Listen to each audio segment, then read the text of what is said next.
balik lagi di Khusus Salon Murah. Di video kali ini aku mau jawab pertanyaan dari subscriber ya. Sekarang aku tuh kalau upload agak-agak suka telat-telat soalnya aku sendiri pun repot. Jadi kalian tonton video ini sampai habis.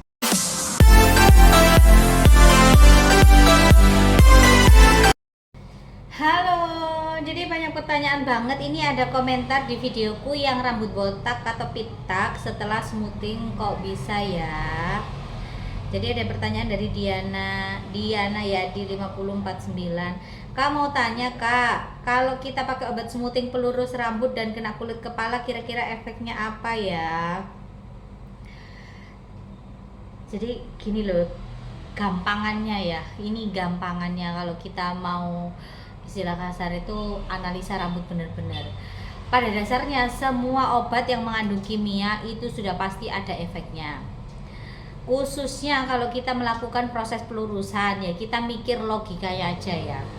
Bagaimana cara istilah kasar kok bisa rambut yang tadinya keriting kenapa bisa seketika menjadi lurus dan benar-benar itu hasilnya permanen.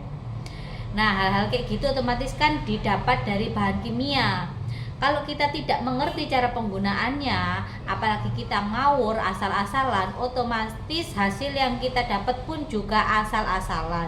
Asal jadi tapi tidak tahu ini hasilnya jadinya itu jadi smoothing yang sehat ataupun jadi smoothing yang bermasalah. Rata-rata kebanyakan nih ya orang-orang di luar sana yang tidak pernah mengenyam pendidikan kursus ataupun pelatihan jenis apapun itu, kadang asal nonton tutorialnya orang. Iya, saat istilahnya tuh kayak yang kamu tonton itu mungkin dia berhasil mengerjakannya hanya di depan layar, tapi di belakang layar kalian nggak pernah tahu. Nggak ada di dunia ini orang yang posting itu yang jelek-jeleknya, kecuali kejadian bencana alam ataupun laka ya. Kalian harus paham dan harus diingat hal-hal kayak gitu. Terus smoothing itu memang primadonanya salon. Pengertiannya itu gini tuh, dia treatment smoothing ini adalah rajanya pendapatan salon kalau kalian mau tahu. Selain warna aja menurutku itu ya rate-nya juga tinggi, tapi lebih tinggian di smoothing rambut karena mayoritas orang Indonesia itu patokan cantiknya adalah lurus seperti iklan di sampo.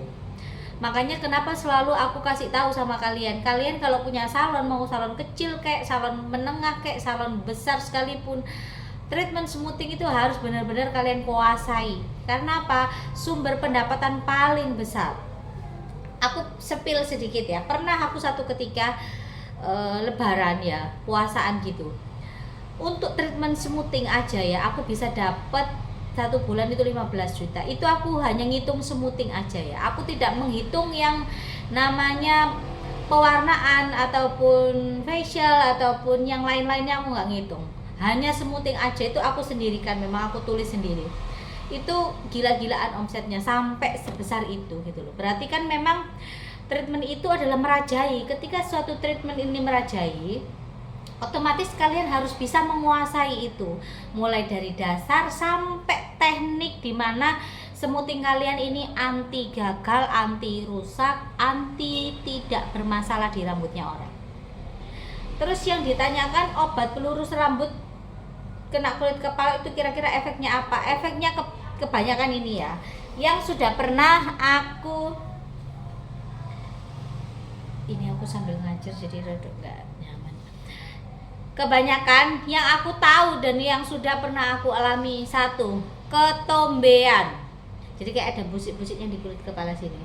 Yang keduanya itu sudah pasti rambut patah.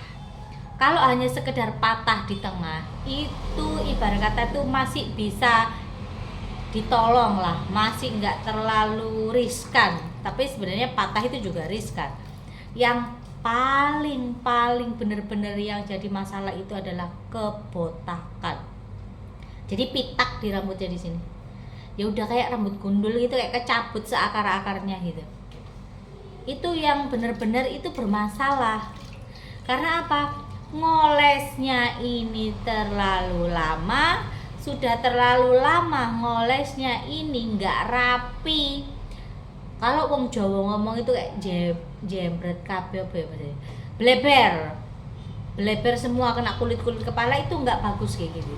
Itu sudah dikategorikan kamu kurang bisa mengerjakan smoothie. Kenapa aku bilang seperti itu? Karena kalau orang yang paham bener-bener kalau ngerjain smoothie, ngolesnya itu ndak asal, cepet tapi rapi. Ya itu harus kalian mengerti. Kenapa aku harus ngomong kayak begitu berkali-kali? Karena yang kalian pegang ini adalah bahan kimia. Kalau bahan kimia kena kulit kepala, itu pasti riskan. Ya, kecuali rambutnya ini bebel. Karena ada beberapa customer yang rambutnya bebel mau kena kulit kepala sekalipun tuh nggak ngefek bagi dia. Dan yang lebih ininya lagi, gampangnya kalau kita mau analisa ya, apalagi kalau orang habis diwarna, kalian harus bener-bener ini tanya sama customer kamu, sudah pernah diwarna apa enggak. Ini penting. Terkadang customer itu suka bohong habis diwarna beberapa bulan yang lalu atau 1 tahun yang lalu, tapi dia ini bilang tidak pernah diwarna lah, atau sudah puluhan tahun yang lalu lah. Hal kayak gini ini tuh kasihan si pelaku usaha salonnya. Karena apa? Dia kan merasa, oh ini mbaknya nggak pernah anggapannya nggak pernah diwarna nih, jadi kadang ngoles itu juga agak lamban. Tapi kalau kalian ini ngomongnya tepat, jujur, mbak saya udah pernah diwarna sekitar 1 tahun yang lalu, otomatis para pelaku usaha salon ini mengerjakannya juga lebih cepat. Ngolesnya itu nggak, ibarat kata tuh nggak enyek gitu loh. Tapi kalau udah rambut bermasalah tapi kalian nggak jujur, itu beda lagi cerita. Nanti ujung-ujungnya yang disalahkan adalah salonnya. Jadi kejujuran ke pelaku usaha salon itu penting. Supaya apa? Supaya hasil yang kamu dapatkan ini sesuai dengan yang kamu mau. Jangan kamu ngomong ini itu hanya untuk dapat harga murah, tapi nanti yang jatuhnya itu kamu sendiri yang susah. Jadi hal-hal kayak begitu tuh perlu sangat diperhatikan. Warna aja kalau kamu ngoles semuanya, yang jadi duluan itu yang dekat kulit kepala, karena itu panas. Jadi sama dengan obat smoothing tuh kayak gitu. Jadi usahakan kalau ngoles itu cepat, jangan sampai terkena kulit kepala. Tipis-tipis aja, khususnya di bagian yang atas. Jangan terlalu ada obat sisa ditemplokin, nggak boleh. Kecuali yang kamu oles ini hair mask ataupun filler keratin, ada sisa silakan ditemplokin. Tapi kalau obat smoothing jangan, lebih baik taruh di wadahnya, jangan asal ditemplokin. Ayo ini colokannya dicolokin. Jadi hal-hal kayak begitu itu perlu kalian tahu ya.